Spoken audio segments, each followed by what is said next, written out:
Ladies and gentlemen, welcome to Anson and Paul's Big Movie Podcast. I'm Anson Chan. And I'm Paul Morgan. And today we are reviewing The Good, the Bad, and the Ugly. And The Third Man. Yeah. Paul, what do you want to start with today? Let's start with The Third Man. Ooh. Okay. Can I take away the plot? Go for it. Okay. The Third Man, the 1949 film directed by Carol Reed and written by Graham Greene, starring Orson Welles, Joseph Cotten, and Ida Valley, takes place in Vienna post-World War II, following Holly Martins, a Western novelist, as he searches for the murderer of his friend, Harry Lime, who invited him out there for a job. All is not what it seems in Vienna as he works with the seedy underbelly kind of figures and the police as, I don't know, I guess things kind of develop and he learns the truth about what is going on with Harry Lime. How's that? I think that's pretty accurate. Paul, so you've not seen The Third Man. No. So let's start off with you. What worked for you in The Third Man? So in this movie, they created an atmosphere of kind of unease, I guess, which I thought was really interesting because they didn't, like at this point in movie making, we have this series of, let's say, conventions that you can use to, you want to create a tension in a scene. You look up in the book what sorts of shot techniques and sound design create tension, and you got 1,000 examples of what has worked and what hasn't worked over the years. This was kind of, I think, still in the earlier days of movie making, so I don't see them using a lot of like modern techniques. Like they have this kind of happy music that undercuts, or I mean, what I perceive to be happy music that undercuts a lot of the tension, but it still kind of adds to it in a weird way that I don't quite understand. Yeah. I thought that was interesting. I liked the kind of exteriors and inserts that show like this is what Vienna is like. These are what the people are, and it seemed like they tried to be very true to this is the market, this is the old people that live in the town. Everything felt like very atmospherically accurate. Mm-hmm. I liked the character of Martins. I don't think that the acting was too terribly subtle from him. It was kind of more on point, but he felt like an interesting character to be thrown into a weird and messed up situation like this movie kind of throws him into. I loved the set design, if there was set design, like all the crumbling buildings from the war and like the ornate little houses and stuff they went into. Yeah. And I will say, just as a blanket statement, but also as a cop-out, because I don't really have too much more to say about this movie, I really loved like the last 35 minutes of the movie.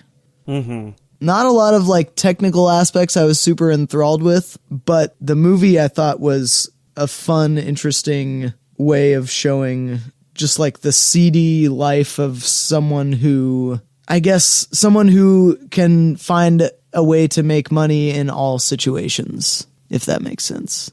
Mm-hmm. Like a grifter kind of guy. Yeah, exactly. What did you like about this movie? What worked for you? Upon rewatching this, because like I said, I've seen this before, I really enjoyed a lot of the very small attentions to detail that they have in this movie.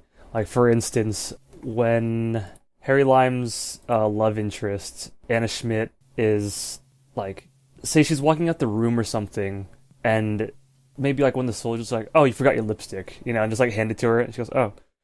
It's so quick, this movie, but these little, very real, kind of, like, personal touches add a lot to the overall immersion that you get from it, right?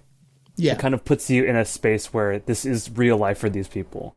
In other instances where, like, when Holly Martin first meets Anna Schmidt at the opera, because she's an operettaist, she only does comedy, and when she asks, like, do you want some tea or whiskey? And she brings up the bottle, like, oh, tea's fine. He's like, good, because I wanted to sell the whiskey. It kind of gives you the sense that, like, Everyone in Vienna has their own racket on the side. Mm-hmm. It's kind of like a black market environment where there's not enough of anything to go around. And that's very true. Like, if you look at Poland after World War II, in the communist bloc, and a lot of those European countries.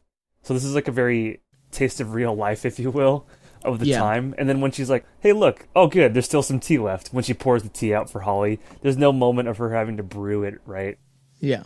It's a really good way to explain that away, but also kind of like, oh, hey, you know, like, that could happen. Yeah. That's a nice little touch. And yeah, there's a kind lot of a little of that taste in of this movie. the economy of a country that didn't quite lose the war, but was left torn up by it. Oh, completely. And where in this scene again, when like Anna, you gotta hurry up. What's wrong? It's like, oh, they don't want us to use the lights because, you know, it's the theater and there's not a lot of electricity. And that was a really good way to hurry the scene along, to keep the pace quick, right? To kind of keep the suspense where they can get all the information out at once. That's a really good way to justify the story, or to justify the progression, if you will. But it still also plays perfectly into the world. Sure, and I sure. really, really love that little attention to detail. Like you, I really liked Holly Martins as a character. He's kind of like the heart of gold, naive guy. He tries to portray that rugged American sense of maybe the cowboy with a chip on his block, or a chip on his shoulder kind of thing. Anna Schmidt plays kind of a damsel in distress, but is very much an independent woman.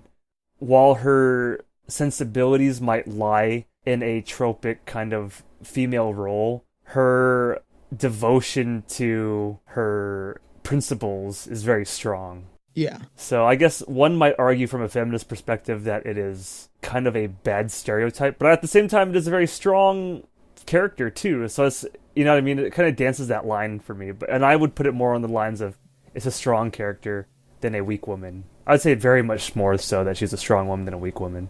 Yeah.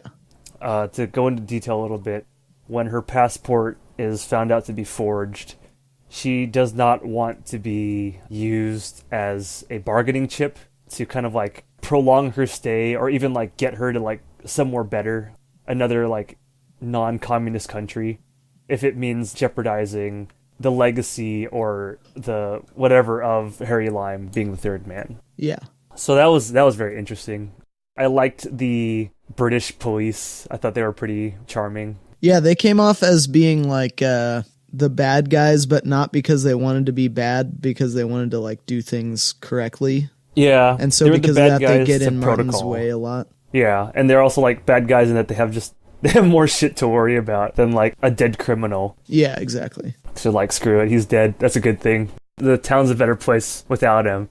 Yeah. And that's a really cool kind of reveal of why Harry Lime is so reviled in Vienna at the moment. Yeah, I thought that was kind of that was almost shocking, the way they reveal what he had, or what he was accused of doing. Yeah, I like that. I like that a lot, because in that environment, you totally see why that exists, why, I guess, the opportunity for it, like, you know, is so ripe to be exploited.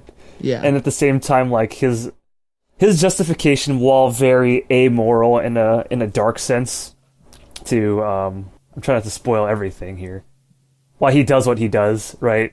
Yeah. It's not wholly far-fetched when you think about, like, if you didn't have 100% awareness either of, like, kind of the aftermath that you're leaving in your wake for profit, or, like you said, if you can justify it away with raw numbers. Yeah. It's... Oh, man. It's death good. is a tragedy, a million deaths is a statistic. That's basically what he says, too. Yeah. He has a very Stalin attitude. But it's funny because his very Stalin-ish attitude is for profit specifically. It's capitalistic in nature. Yeah, it's like... you can cut this out if you want to, but I think my favorite part of the movie, besides the last scene, or the second to last scene, was when he says, "You see those dots down there? If someone told you that for every one of those dots that stopped moving, you'd make $20,000. Do you want to give them a little context? So they're like on a Ferris wheel. And so Yeah, they're they're really very high up. point. They can see, a large scope of the city. And he says, you see those dots down there? What if someone told you that for every one of those dots that stopped moving, you would make $20,000 or something to that effect? Yeah. And he says something to the effect of, I have to look out for myself, and so I'm not going to really pay attention. So he has this huge, way up high on the top of a tall building view of this, where it's like, oh, these people are just specks in the grand scheme of things. And then Martins goes to the hospital and sees what the actual effect of Lime's actions are. Yes. And, you know, I think to great dramatic effect, they don't show us any of that. Whereas I feel like in a modern movie, they would try to show us. Yeah, I agree. And I like that restraint where they only show, you know, the teddy bear being thrown in the trash after they see, like, a child die. Yeah, and it's those wide shots of the room image. and then the reaction shots of Martins. Right. Ah, so nice. And I think Harry Lime says something along the lines of, like, now would you outright say no to the offer, or would you do a quick mental calculation and see, like, okay, how much am I okay with kind of, like, stopping the dots or whatever out of, like, all the dots that I see down below? Like, would you make a calculation? I think it's like, see, it's like, because $20,000 back then is a shit ton of money. Yeah. Post World War II, like when candy was a nickel and like gasoline was like also probably like a nickel. You could watch movies all day for 5 cents. Yeah. That's more than most people probably made in like 20 years. Yeah. In a lot of cases. So that's a pretty fucking big deal, man. Anyway. Yeah. I liked this whole thing. I really, really, really like the music. Like you said, it can only exist in this time where it's a very early kind of movie sensibility, where that really quirky zither music plays to kind of like string the motion along. It makes the movie feel a lot more jaunty, a lot more happy, because there is a real serious conspiracy that they're trying to get to the bottom of in this movie. There's a lot of serious things going on where like people are getting murdered left and right. There's corruption being uncovered. There's imminent danger at every turn. And yet, at the same time, the music that's playing is this very lighthearted, fun music. And it completely undercuts the seriousness of the movie, which I think is a really, in my mind, helps the movie live on in my memory more. Because it's such an interesting contrast. And when there is like a tense moment, they'll play like a really funny zither, high strings kind of moment, do do do do do do do do do do do do do do, but it still sounds really funny because it's on the zither. So I really adore that. This is like, I think by definition camp, where like something might not look right or feel right, but it was done in such earnest that you kind of adore it for its honesty and attempt to be something. I love the camp in this movie, and I love the performance of Orson Welles again. Yeah, Orson Welles is such a magnetic figure. I really like his acting. I really think he's got great chops. I think he's like one of the most interesting men of that era, especially in Hollywood. So I adore a lot of his performances, and I like him a lot in this movie. And I really, like I said, the last 30 minutes I love. It's just, the movie really takes off at, like you said, the last 30-minute mark. And it hits such a good stride. Yeah. The progression to the end is very quick, and then at the ending is so rewarding in terms of like an emotional feeling you're left with. I really, really adore it. Oh, man. The last visuals, or the last like shots they show too, which we talked about before in a previous podcast. Yeah. Oh, man. That long shot at the end is just so beautiful while the music plays, you know? Yeah. There's so much about this movie that, like I said, for me, just really endears me. Those are definitely the things... Oh, go for it. No, go ahead. We watched 2 movies with really just fantastic soundscapes and soundtracks. Those are probably the big things I really like about this movie. Can I just add one more thing real quick? Oh, yeah, please. There's that scene in the end, I don't feel the need to give a lot of context to it, where Orson Welles' character is down below the city in the sewers, and he's standing in that chamber where you can hear all these voices yelling out to him, but you can never tell where the voices are coming from. That was one of the most interesting scenes from an old movie I think I've ever seen. Now that you mentioned that, there are 2 other things I really liked. In that scene particularly, they're using the same shots over and over and over again, or the same locations, to kind of film the sewers and the chase, if you will. But they do it to such a great effect with, like, there are different people in certain places. There's different sounds coming from different places. It's in a sewer, so one could rationalize that it's probably built kind of uniformly. You might be seeing the same kind of, like, guardrails and, like, waterfall-y kind of, like, tunnels and stuff because it's kind of built to be, like I said, logistically uniformed in a way. So I thought that was a really cool way to get more buck out of a couple shots, you know, by reusing the location. And I really like the use of black and white in this movie. It's a black and white movie, but the way they're able to play with shadows and people coming in and out of the camera light just by, like, stepping into a little bit of light from a dark place is so great. When you look at the rubble, the ruined Vienna, and you just see, like, the way that the black and white kind of, like, plays off of itself, how it kind of tells its own story and gives it its own personality, is masterful in this movie. It's really outstanding. And again, to that compare contrast kind of thing with the light and dark, the very, very decadent interior of the Viennese buildings compared to the utter destruction everywhere, I also thought was a really interesting dichotomy. Yeah. They have to live with the effects of a post-war destroyed state kind of thing, but they still have that decadent sensibility, kind of like lifestyle that kind of goes along with it, which I love a lot. In a lot of these old movies, you just happen to be along the ride with the upper class, the upper crust kind of people. In this, you see poor people trying to be upper class, more so, right? It's not upper class being made poor. It is now poor people trying to be upper class in a certain respect. And I really, really, really, really like that exploration. And I guess those are all the things that I really enjoyed. Now, I'm curious to know, Paul, was there anything that didn't work for you? The only thing I would point to is that some of the... and I don't really have an example of this, unfortunately, except for maybe like the guy who invites Martins to do a lecture. I think the acting felt very old-timey. Yeah, that felt staged. Yeah, very staged. The acting in a lot of scenes felt old-timey. There was and that's the beauty of Orson Welles, is that he can break from that kind of feeling of, oh, this is all the same stuff that every old movie has in it or whatever.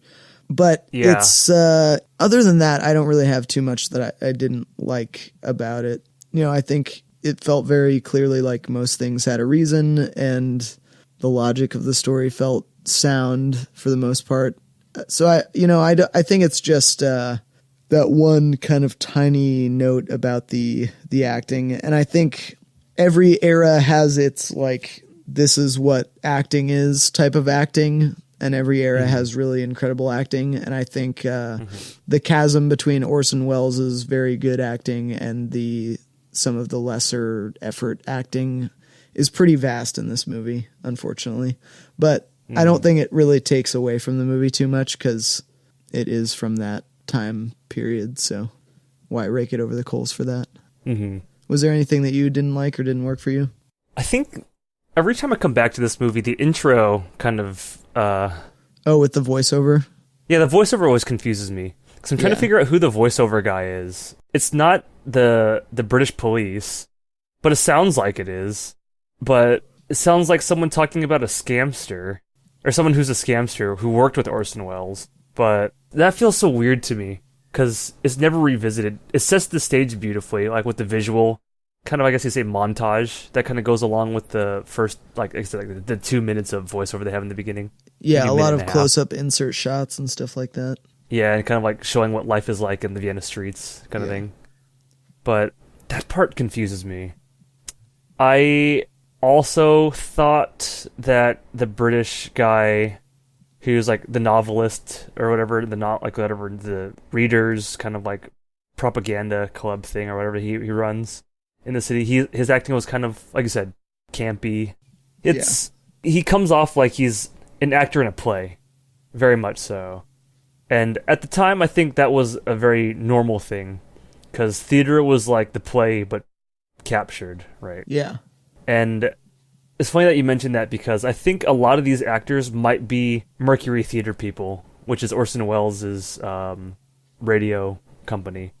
Interesting. So I know for a fact Joseph Cotton is originally one of the original like Mercury Theater dudes with him. So he's he's used to the radio plays. Yeah. That kind of acting. So is Orson Welles. The British guy might be too, the novelist guy. I forget his name. But I should actually have looked into that before this. I was curious about this too. But that does, like I said, that's something that definitely sticks out. It really dates the movie. But at the same time, it's cute for it to have it because it exists. Yeah. So I think I would have liked Harry Lime to have been a little bit more sympathetic. Yeah, because I can see where his dialogue, where he's coming from in some of his points. I mean, I don't But he recognize... comes off very cold. Yeah, he does. Yeah. Because if you're familiar with his like character in the Mercury Theater Third Man radio plays, he's like a really nice guy. He's like a really fun dude to be around. Interesting. When you see him in the movie, yeah, he's like a cold-blooded in a way. And it makes Holly Martin's character a lot more interesting when he's faced with the am I better friends with Harry Lime, or is my, where's my moral compass pointing kind of thing. Yeah. But it does a disservice to the character of Harry Lime. Yeah. And I think it could have been a fairly easy thing to do to make him more sympathetic. But that comes from a lot of hindsight, like I said, from me hearing the Third Man radio plays. So, and Orson Welles had a lot of time to probably develop the character after the movie. The radio shows actually came after the movie. Oh, So, interesting. Yeah. So do they have the same plot and then continue on from there, or what's the deal? So it actually takes place before the movie. So Interesting. it's the life before the Third Man movie, and it's so great. Like it's an adventure. He's all over the place, all over the world, doing his Harry Lime thing. But he's like a really nice guy, and he has like a very strict kind of like code of ethics. He's the smartest guy in the room, but he does get scammed from time to times, because he has his own faults. But he's always very quippy and jolly about what he does. Yeah. You know what I mean? And in this, he comes off kind of like he's like a thug. Yeah. I don't know if I should leave this in or not. So, yeah. I would say if you're curious to see what the Third Man could have been, at least the character of the Third Man, Harry Lime, give a couple episodes to listen to. I'll send you some links. They're really fun to listen to in the car. Yeah. And those are, I guess, the things that didn't quite work with me. I liked everything else, really, Yeah. from a technical standpoint and everything else.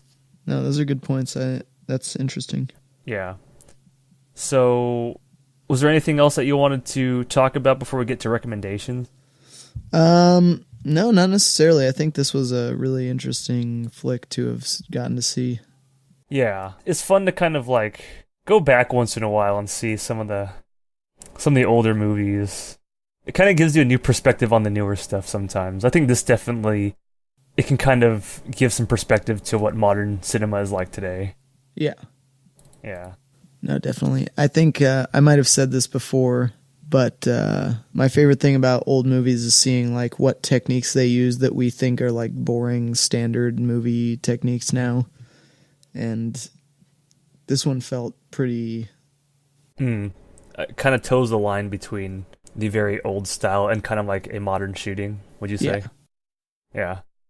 Definitely. Yeah. So Did you know what's up? Did you notice like a lot of edits in this movie? I feel like when I think about it, it's filmed very much like a play where they hold the shots and they kind of move the camera around while people walk around. There's not a lot of over the shoulder kind of like camera shots or like shot reverse shots. It's a lot of like wide shot type stuff. Yeah. I really like that. I love that. I wish that hadn't gone out of style because I think the thing is like, if I can be disparaging of some of probably even my favorite movies, it's so much easier for the actors if you're only doing 5 seconds of dialogue and then you break down, reset the camera, point the camera somewhere else and do 5 seconds. Actors, I think, who are working with better directors can handle stuff like what Spielberg does, where it's like, oh, this is a 3-minute unbroken shot, but it's a wide shot, a medium, and a close-up, and then back to a wide without changing anything. I think because of that, when you can do longer takes and make a scene work still, it speaks to a higher quality of, I guess, workmanship in the acting and the directing, the camera and stuff. And so, I'd 100% agree. What's that?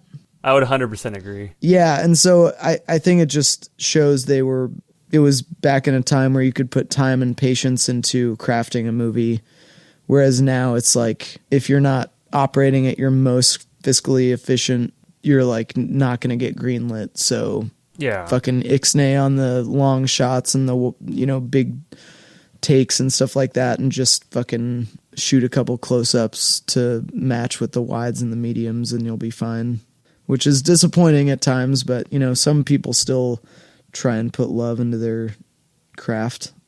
This movie is a really exemplary example, Jesus, is a really good example of, again, that old way of filming, because what they're able to do, the way that they're able to make the sets and just the background motion of people and just things happening, things to look at, even in the black and white, is just so interesting to look at. It makes the conversations, which is already very witty. The writing is very good in this, so snappy. It's just a joy to look at from every angle, from the pacing, storytelling, camera, because, and it shows like a great deal of skill from the actors too, who don't need to cut constantly, or, you know, they can do it on their first shot, or the scene was pretty much done in only a couple takes. You know what I mean?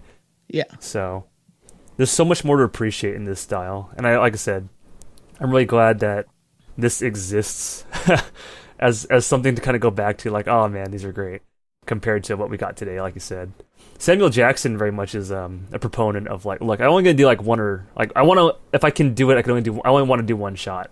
Yeah. Because you should be able to get everything from my one performance, because I have confidence in, like, the person I bring, the character I bring to this shot. Yeah. It's up to you to make this look good. You don't need to edit me 1,000 times because I'm good enough. And it's like, respect. I really respect that.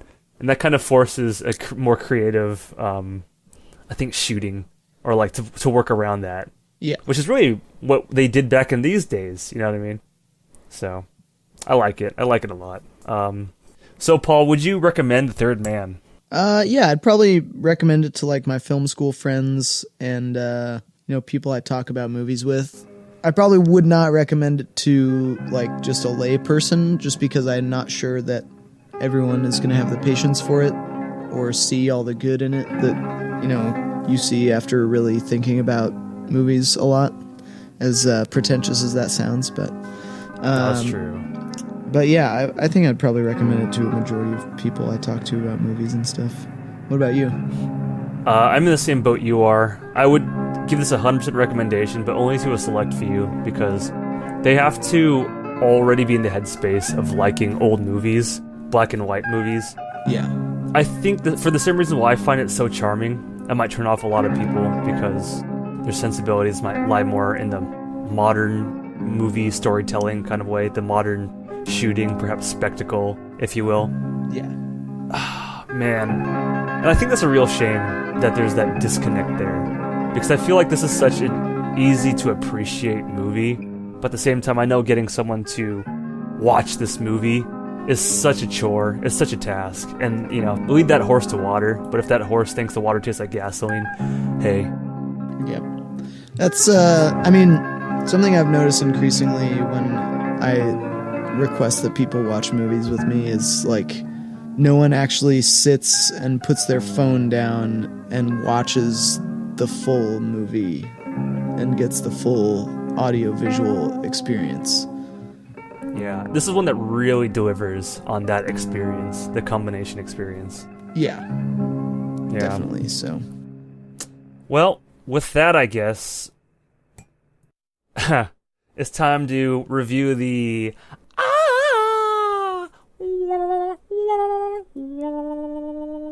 Good, the Bad, and the Ugly. There we go. I synopsied the last one. Paul, would you like to go into the Good, the Bad, and the Ugly? Yeah. So The Good, the Bad, and the Ugly is a 1966 Sergio Leone movie. I'm not even going to try to pronounce the Italian original title.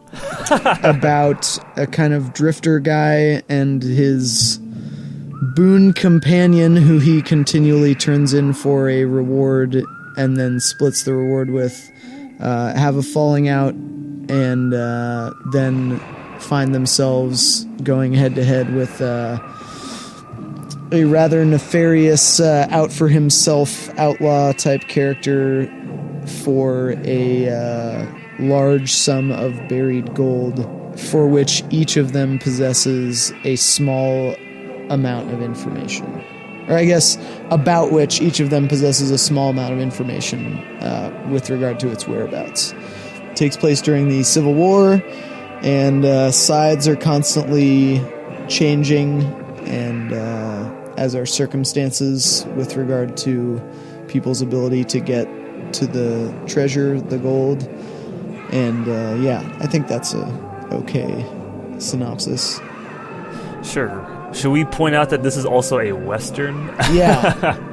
I don't know if that's that was right. ever It takes mentioned. place during the Civil War in the American Southwest, so in the desert, in a series of small, kind of stereotypical Western towns. And there are lots of horses and six-shooters and whiskey. Cowboy stuff. Oh, yeah. Gunslinging, robberies, bandits, you know, All of the above. buried Oh, treasure. yeah. So, Classic Um, Western. and this is a little bit embarrassing for me to admit to our one listener, but with regard to this movie, I have probably more than 5 times I have denied myself the opportunity to watch this movie with people who have suggested it to me, making the excuse that I had already seen it and it was too long for me. Because a That's few fair. times people who I know like to talk through the whole movie and text and shit have told me you should watch this movie, and I've been like, how do I get out of this? I've already seen it. Yeah. This was actually my Damn. first time watching this movie, which I'm a little bit embarrassed about since I, went to film school and shit. Obviously everyone's seen the last scene, but Hopefully that one guy who listens to our podcast is not hopefully gonna it's tell not your my 5 friend friends that who I you totally blew denied off. this movie too. But anyway, We'll yeah. never So Hanson, what worked for you about this flick? I love myself a good old spaghetti yeah. western. I think this is one of the pretty good ones. I would not call it one of the greatest ones, but it definitely has a rightful place as like one of the quintessential western movies that you think of, like a Clint Eastwood badass cowboy kind of movie. What worked for me, I like the 3 characters who we follow a lot. I like that they're very well defined. I like the performance of, I always like Clint Eastwood's performance when he's just a grizzly old guy, herg-a-derg. I like that performance he always brings when he's the cowboy as he plays Blondie. I like Tuco, his Mexican kind of like counterpart foil frenemy Yep. guy. I think they have a really fun dichotomy. I like his performance as well. I really like Lee Van Cleef, who plays Angel One of the Eyes. greats. I always like him in Oh, these yeah. movies. One of the great all-time villains. Yeah, he's such a good fucking. He's got that lovably hateable face, and it's not like he looks bad. Yeah, he He's just actually looks quite a handsome so like villain. sinister. He has his nostrils permanently flared, and Yes, that's like it. he's like His- got his this really thin eyebrows are, face and like- thin eyes, and he just looks like a Disney villain. Yeah, and they put him in all black to like emphasize his darkness, his villainousness, Yeah. if you will. It's fucking great. Oh man, the characters that you follow around in this are really fun to follow. I like his whole really fucked up moral sense, kind of like, well, once I accept payment, I always finish the job. Yeah. And like, even though he only really uses that in this movie to his own ends, Yeah. where he kills the whole fucking family, blows them away, which was cool. That was a really cool scene. But for those of you who might not want to see this because of the 3-hour runtime, there's a lot of build up in all of the scenes usually before gunfights. Like old Western movies have a very good way of taking long, hard looks at faces or like scenery and like watching kind of like who's winning the scene very quietly when they go like face to face, who's like looking down, who's like eating their soup. You know what I mean? How they eat their soup is like storytelling as to how they're feeling. And when you think that everything's fine, all of a sudden, boom, guy gets shot through the table. No one sees the gun, but you know instantly, like, because, you know, you see the smoke come out of the bottom of the table, and you go, oh, you know, you're surprised, and then it kind of like hurries when there's an actual gunfight. Yeah. When he takes the money from the family, after they're like, please spare me, unintentionally giving him all this information about a buried fucking treasure. The buried treasure of Bill Carson. Then he goes to his original employer and says, well, it took $1,000 to, I think he said he wanted me to kill you. So, and he just kills him, right? It's like, what? What a fucked up dude. Oh, man. Really funny. Really, really great villain to hate. And he takes so much joy in his killing. Yeah. He's just like, ha ha ha. Like, I just blew this guy away. Like, it's great to see a guy doing what he loves, you know? Oh, yeah. Tuco could have had the potential to be a very bland character. Yeah. But in watching him, like, when he finally gets back into town after wandering through the desert, and the first thing he goes to is like the general store, the gun store. Yeah. And like it shows him assembling the pistols. He's taking parts from different pistols. Yeah, he's like a smart dude. He's really smart. He's taking the part from the Colt Navy and putting it with like the Smith & Wesson, this thing. And he's listening to it. And he can hear that the mechanics are good. He's looking in it, you know. And then you see him actually do the gunslinging. When he's shooting the targets, that bam, bam, bam. Like, it's cool because then you get a new respect for Tuco, the character. You're like, he's not just a shithead. Yeah, exactly. He kind of has some chops to back up his everything. I like the moment, too, when they humanize him when they go to the church and he sees his brother. And they kind of have a little bit of a soapbox moment. But it feels really good because Clint Eastwood kind of reviles Tuco because he just tried to kill him. Spoiler. I mean, like you said, I'm not really worried about spoiling this movie. Is that okay? Is that okay for me? Yeah, think, Paul? I think this is one of the greats, and also... well, I think a lot of people would have trepidation about watching this 3-hour movie unless they've already seen it. Yeah, definitely. So. And unless you have an interest in that or in movie history, you know. Yeah. So, Tuco basically almost kills Clint Eastwood, like to the point of near death. And when Clint Eastwood is recovering in the church where Tuco's brother is a like head priest, there's a really interesting moment of humanization where you kind of understand why Tuco became the way he is, and you kind of have like a begrudging sympathy and respect for the man because he's like, I had to fucking take care of the parents, you know, out of our whole family, because you ran away to be a fucking priest, and you know, you're not supporting us. You just ran away from it. I had to be brave, and you know, there's only 2 lives for us: is it the priest or what I did? And I had to fucking saddle up and be this guy. Yeah, you know. So fuck you for looking down on me, you shit. And I was like, wow, that's fucking real, man. That's fucking real. So I really like that. And then you see kind of Clint Eastwood have a sweet moment because Tuco doesn't realize that he's been overheard. But when they're riding off on the carriage, Clint Eastwood offers him a cigar. Almost like his silent way of breaking bread with him. Like, you know, nothing better than an after good meal than an after good cigar or something. He says something like that, right? Yeah. And then, I like that. I like the little moments in this movie are very powerful. Definitely. I feel like the music in this movie is just superb. Oh, yeah, dude. Just Ennio Morricone. Ooh. Oh, man. What else has he done? Did he do... Oh, dude, he's done over 500 scores, man. The dude is a fucking legend. Let me see if I can find some shit on him. Yeah. He's done, like, some insane movies. Once Upon a Time in the West. He did The Hateful Eight, Django, Inglourious Basterds. He did The Hateful Eight? Yep. Oh, shit. He's still working. Oh, dude, he's... still alive. I thought he might have He's died. old as fuck. He's like 90 years old or something like that. Good for him, man. Yeah, dude. He's like in the 60s and 70s spaghetti western king. I mean, I'm rolling through his IMDb page and I'm like, I've been scrolling for a while and I just got to the 70s. Like I couldn't even name all the shit he's done. Like it's a lot of movies, a lot of Sergio Leone movies specifically. They were like Italian buddies. I'm taking it. Yeah. And I'm an idiot. He didn't do Inglourious Bastards. He was just like his music was featured on the soundtrack. Same with Django. So he actually did compose for The Hateful Eight, though. Okay. Once Upon a Time in the West. I think I already said that.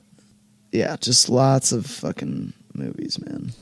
So when I play games with Matt and a few other people on like Rainbow Six or whatever we play, there's a way that like in Discord, what we're using right now, our program. Yeah. You can add like things called music bots, and then you just type in like a YouTube link, and it'll play it for everybody to hear at the same time. Oh, nice. And so sometimes when we play games, we just throw on The Ecstasy of Gold, which I'm pretty sure is a Sergio Leone.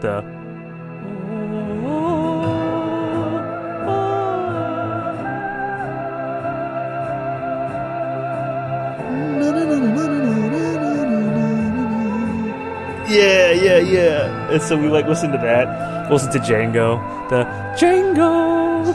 Have you always been and then this. The Good, the Bad, and the Ugly. The last scene. That really intense build-up song, you know? It's great. Oh, man. So, yeah, these old Western soundtracks I just fucking adore. Where I said that certain movies linger with me longer because of how great their music is, this is certainly a movie where I can kind of like say I'm really glad that the music makes me come back to it. Where the Third Man movie makes me come back to it sometimes because I like the really weird zither. I really like the old Western music in this movie, too. Yeah. I think the plot is pretty cool. I mean, the buried treasure as the MacGuffin is pretty fun. At times, it feels a little bit weird when they go from, like, I think, like, place to place. The Civil War backdrop kind of, like, befuddles me from time to time. Interesting. How so? I'll get into that where I'll go into things that didn't work for me. Okay. But yeah. Those are things I really, really liked. I like, again, the very long shots they hold on people's faces. Clint Eastwood has that face. It's always fun to see Clint Eastwood as the master, as like the guy who is always just like superb at what he does. He's not intimidated. He's just very principled and is like witty in his like sarcasm, cutting in his remarks. Yeah. And just so smart, and then like punishing when he wants to just kill somebody. It's great. I like watching these kind of old movies. But yeah, that's about it. Paul, what really worked for you in this movie? So we already mentioned the soundtrack. Clint, we already mentioned.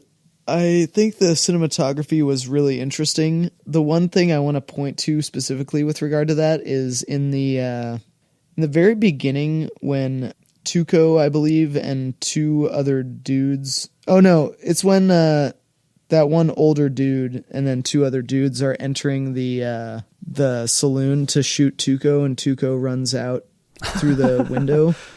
So there's that giant, kind of like, long turkey leg. Yeah, there's that kind of long lead up to their actually entering the saloon type place, and in that lead up, they have these shots where the background is like really well exposed, and then the characters' bodies and faces are like a little bit underexposed. They're kind of shadowy, but it just gives this kind of really awesome looking feel to the whole thing. You get kind of the scope of the desert and the faces of the people you're trying to look at, but I don't really know how to describe why I liked it, but I just thought that was so cool looking. And the majority of this movie looks really freaking cool. It has that air of mysticism, that intrigue. You're instantly drawn to these shadowy figures. Yeah, exactly.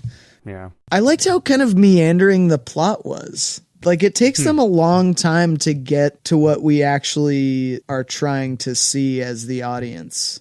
And not every scene necessarily builds the characters up or perfectly advances the plot, but just like so much interesting shit happens that it's kind of hard not to be paying attention the whole time. I really like the characters we meet and everything. They feel full, especially after some of the expository scenes. I would have liked to have seen more about Angel Eyes, probably, but Yeah, I would say for the most part, I loved a majority of this movie, and the majority of it worked for me. My favorite thing that I think this movie never got like a lot of credit for is like when they explode the dynamite. I will say without context, so I'm not Oh my God. giving everything away. That looked like a real explosion. Like the ground shakes and like all this like silt breaks forth and like kind of like hovers above the ground for a moment. I thought it was. Yeah, I can't tell like what the deal is, but at any rate, they that was such an amazing scene. This movie's, you know, when people talk about how innovative this movie is or how good it was, they don't really give a lot of credit to that scene, which I think is really interesting. Because can we talk about that really quick? Yeah, there's a chunk of debris that comes off of that bridge. Yeah, and it like almost hits Clint Eastwood too.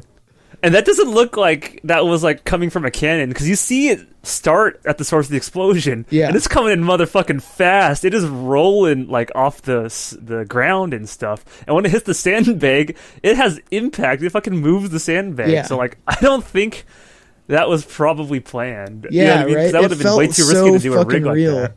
Yeah, like I think that could have been real, man. Yeah, that if was it just wasn't, a really then that's well brilliant. done scene.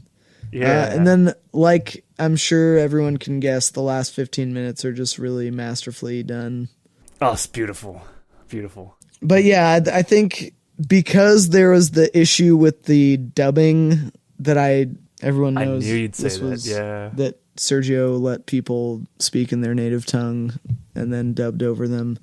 Because there was that. Was that what happened? What's that? Is that what happened? Yeah, like if you look at it, like 90% of the dialogue is dubbed over, and you can tell they're not saying anything close to what their dialogue is. So were they like saying their lines in Italian? A lot of people were, yeah, according to what I have heard. What? Yeah. So like, oh my God, that's crazy. yeah, this was originally, why I would believe, you do that?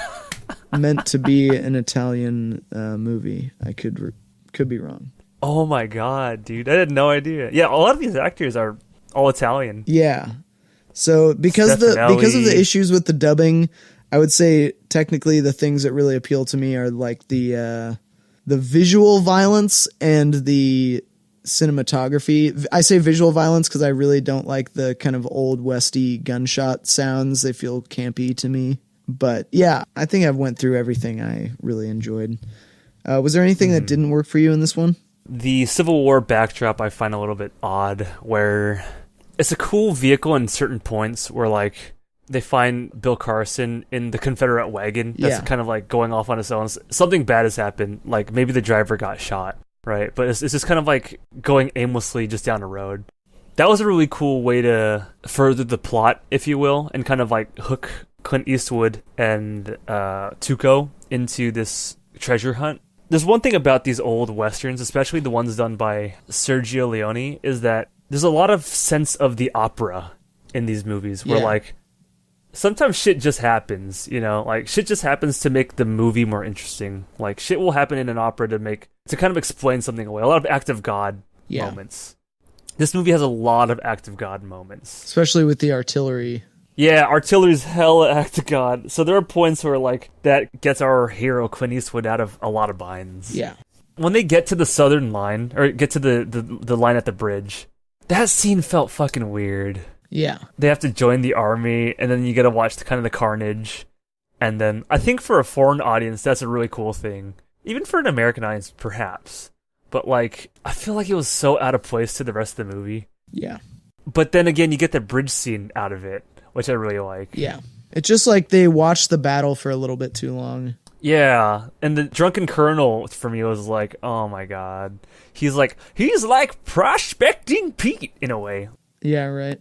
In his like, the side that has the most booze is the best side. Grr. Although I did like that speech that was like, the booze fuels our ability to go over to the other side Send and these not dudes worry off about to die getting for no killed. reason. Yeah. Because I think that's something that like is common in a lot of wars, where it's like they'll give guys like tons of drugs or alcohol just to get them to, you know, go into the battlefield for the first wave or whatever, you know.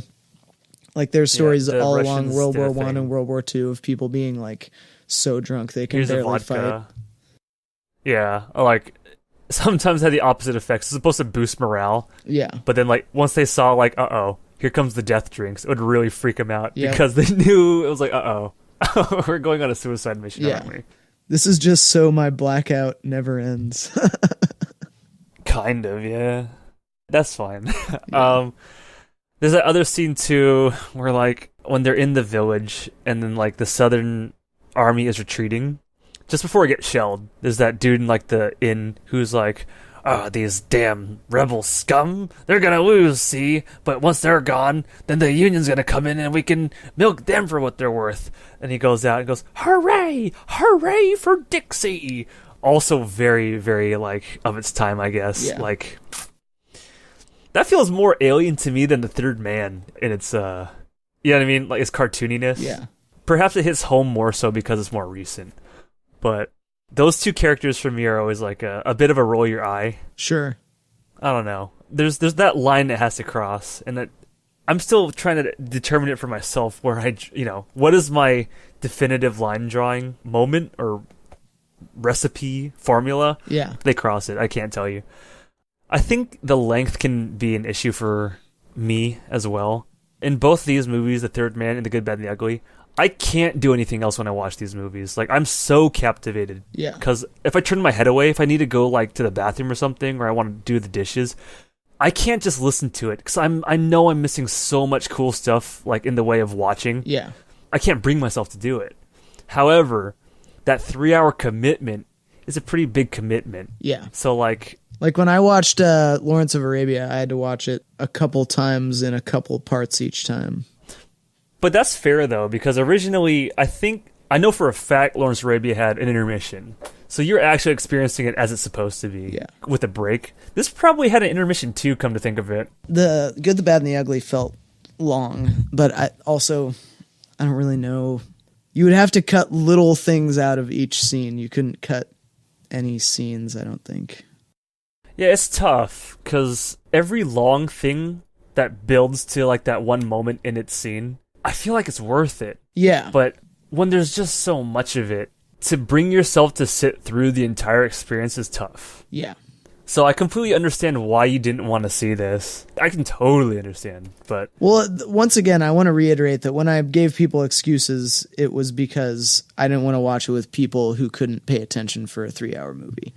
The length is a secondary reason why I didn't want to see it, but it was mostly because I would be asked by people who I know were going to be texting or making jokes about stuff, and I know this is like a really long kind of you have to pay attention type of movie, and I didn't want to be a part of that if I couldn't pay attention, because I definitely wouldn't enjoy it if it was like that. I'm guilty of making jokes during movies. Like, Oh, I mean, I do too, but I mean, if it's like a movie like this and I'm watching it, for the first time, I want to be able to pay the fuck attention. yeah.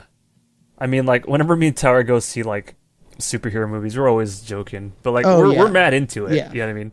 But, like, we'll quip all the time. Oh, man. Just thinking about them. But anyway. Okay. So I guess I don't fall under that category, per se. Fair enough. But anyway.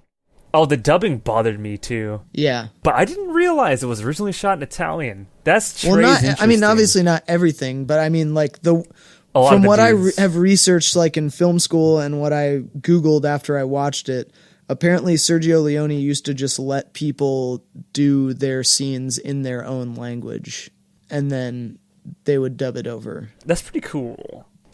Because that's good that you have that background, because that's something I never would have taken the time for myself to look up. I just thought, like, they made a last-minute decision of, like, he kind of sucked at his lines. Let's, have someone read it over. Sure. That's constantly what I thought was going on in these Western movies. I did not know until just now, so that gives me an interesting perspective, and I'm glad that you brought that up. But yeah, that is really distracting in this movie. Yeah. The It's like you can't lip look at sync is anyone's just mouth so when they're weird. talking. Yeah, You have to just it's rely on fucking their facial bizarre. expressions. Yeah, that is definitely immersion ruining when you see something like that. Yeah. So, not a huge fan of that. Yeah. And I knew you wouldn't be either, because I know you're a huge stickler for stuff like that. Yeah. If it doesn't look right, that's upsetting. Yeah. That's about it. I mean, I think some of the act of God moments, I was worried about how you'd feel about a lot of the act of God, artillery exploding stuff. I don't mind that, because I mean, that would affect things. I mean, that's situations like that are why wars are sometimes good backdrops for things like this. 'Cause it's like there is an element of even the best person in the script can't control what's going on. There's an element of chaos. Yeah. That's true. That's a good point you bring up. Was there anything that didn't quite work for you in this movie? There was the dialogue stuff that was kind of upsetting. I can't really think of a lot that didn't work for me in this movie. I will say, I don't think this is something that didn't work for me. It's just something I didn't appreciate, maybe. But the amount of times that certain characters change allegiances, specifically Tuco. Obviously, I know that's part of his character, but it grated on me after a while. But at the same time, like, I don't think that's something that didn't work in the plot. It's just like, you know, they had to show fucking shit changing around. You got frustrated with this character? I guess, yeah. Just Tuco, just like, man, that guy, just a weird character. But I liked him, but I don't know. Yeah, I can't think of anything else that didn't really work for me. I thought it was like, wow, pretty well done for the most part. A little long, but if you pay the fuck attention, you're, you know. So do you hold this movie in high regard then? I don't hold it in high regard. I wouldn't hold it in high regard the way I hold my very favorite movies in high regard, whereas like I would watch one of those any day of the week, no matter what plans I had that day or something, you know. But like, I would definitely put this in a pretty high place for sure. Yeah. Okay. The reason why I ask is when you don't have very much to disparage the movie or kind of like point out certain flaws with, that's pretty high praise. 'Cause yeah, but at the same time, it's. I wanted to say this at the beginning of the podcast, but I totally forgot because I'm an idiot. But this was the first ever one of our podcasts where I didn't take any notes for either movie at all. Good for you. So it was literally just me. Like, these are just me trying to remember every little thing that I can using my already pretty shitty memory. So, well, how do you feel about this style of not taking notes versus I don't like it. Note-taking? Like, and it was a function of my not having enough time to watch the movies twice. Because I was working and stuff. So I think, you know, maybe if I had a chance to watch both of these again and take like meticulous notes, I would have a little bit more that I liked and I'd have maybe a couple more things I didn't like. But I didn't really have a lot that I didn't like about this on my first viewing because I was so busy being kind of enthralled by everything, like how much time it takes, how the characters are built very slowly, you know, everything like that. Okay, because for me, this is a solid... It's not a home run, but it's a very solid base hit. Yeah. The Third Man is also kind of the same way. It is not a home run either, but it is a very solid base hit. Yeah, I agree. Only certain movies that have that home run status for me are like movies that really affect me. There Will Be Blood, No Country for Old Men. Yeah, those are the movies I'm talking about where it's like, not only are they really well done, but I can watch them any day of the week and never feel bored the entire time I'm watching. Yeah. I think, funnily, Lawrence of Arabia is almost I think it might be home run status for me. Interesting. Because I like that one so much. Yeah, for some reason I can always love coming back to it. But when you put Lawrence of Arabia and, like, The Good, the Bad, the Ugly on, like, the same kind of plane, they have the same, like, run times. But I think Lawrence of Arabia has a lot more interesting shit going on for it than this one does. What this one does, it does incredibly well, but is far more sparse than Lawrence. Lawrence of Arabia is dense as fuck. Yeah, I'm tepid though to put that as that home run point, because like I would watch those other two movies at any time, any day. Yeah. If someone said you want to watch it, I'm like, oh hell yeah, I just instantly want to watch that. Yeah. But I don't know about Lawrence. Anyway, well, with that in mind, I guess, would you recommend this movie, Paul? Yeah, I would say I think most people should see it. It's, if nothing else, it's a very, very important movie in terms of film history. I mean, some of the more iconic themes in movie history, which have been used and reused to great effect by some of the greatest directors of all time, appear in this movie.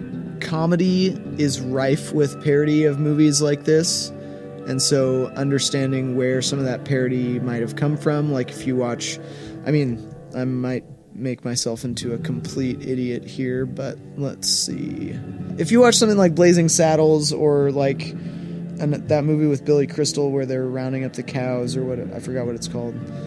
Movies like that, even though they have moments of seriousness and moments of ridiculousness, they parody movies like this very heavily, and I think it's fun to have the context of that once you or before you watch movies like that. So, for example, like we watched Platoon a few episodes ago, and there's that scene where Willem Dafoe gets killed, and once I watched that, I immediately had 1,000 times more context for the opening and ending of Tropic Thunder.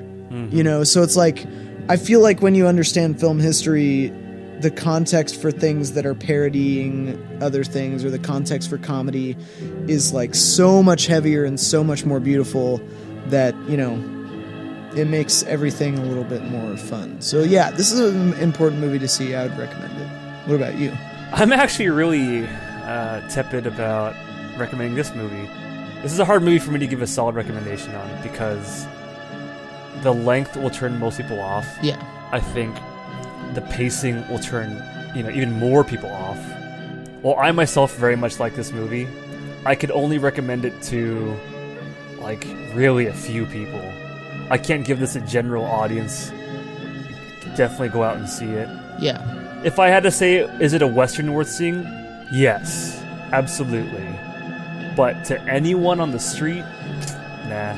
I'd be more careful with that recommendation. But Sure. yeah, as a Western, anyone who wants to go see a good Western, I think this definitely, it's up there. Yeah. So, Definitely. yeah. Well, I guess with that, it's time to call it a day. But we'll be back next time with some more flicks, some more hot takes. Yes, sir. I have been Anson Chan. And I've been Paul Morgan. Bye.